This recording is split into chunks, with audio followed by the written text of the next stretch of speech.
Assalamualaikum warahmatullahi wabarakatuh. Perkenalkan, nama saya Aurelia Safa Ananda, NIM B300-140-150, kelas C. Di sini saya akan menjelaskan tentang kriteria evaluasi proyek untuk kelayakan proyek menuju pertumbuhan inklusif di Indonesia. Dengan latar belakang, sejak tahun 2011, Indonesia dan Amerika Serikat telah menandatangani Millennium Challenge Compact untuk mengurangi kemiskinan dengan mendorong pertumbuhan ekonomi melalui 3 proyek, yaitu 1 proyek makmuran hijau, 2 proyek gizi berbasis masyarakat untuk mencegah stunting, dan proyek modernisasi pengadaan.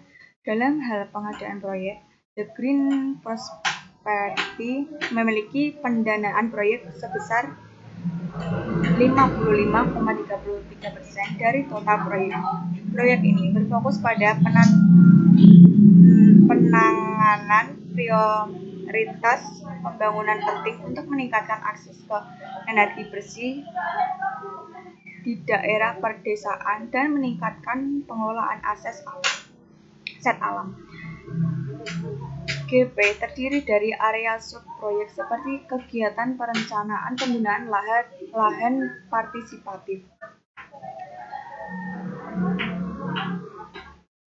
dan bantuan teknis dan kegiatan pengawasan. Dan di sini ada gambar kurva, yaitu pertumbuhan produk domestik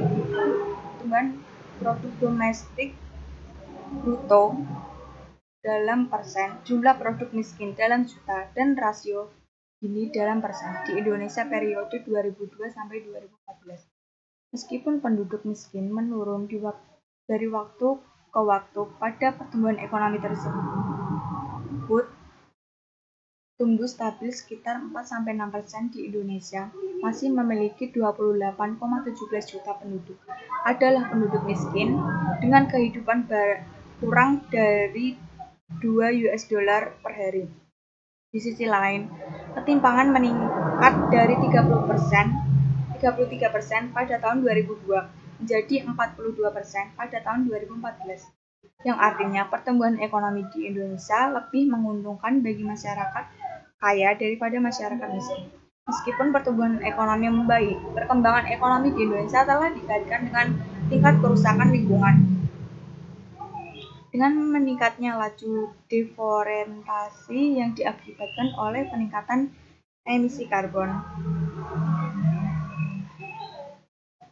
Dan di sini ada gambar kurva GDP atau kapita persatuan mata uang lokal dan emisi karbon dioksida dalam kiloton selama pada tahun 1990 sampai 2011, yaitu menunjukkan fakta-fakta bahwa peningkatan pertumbuhan ekonomi tidak dapat dilepaskan dari kerusakan lingkungannya.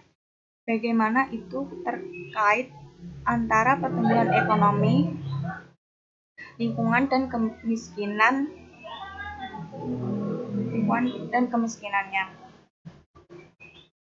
Dan di sini opininya yaitu evaluasi proyek untuk menstimulasi dan membangkitkan multiplier effect melalui penilaian konkret dengan melakukan evaluasi ekonomi rate of growth untuk mencapai tujuan pengentasan kemiskinan dan lingkungan. Dengan tujuan tersebut mengembangkan sektor ketenagalistrikan, kendala ini dihadapi oleh setiap pemerintah daerah di Indonesia untuk mengembangkan sistem infrastruktur untuk memasang tambahan kapasitas pembangkit listrik, transmisi, dan distribusi. Prinsip-prinsip pembangunan berkelanjutan untuk kewirausahaan lokal dengan memperluas peluang dalam investasi energi terbarukan dan praktik penggunaan lahan dan inovatif. Sekian dari saya. Wassalamualaikum warahmatullahi wabarakatuh.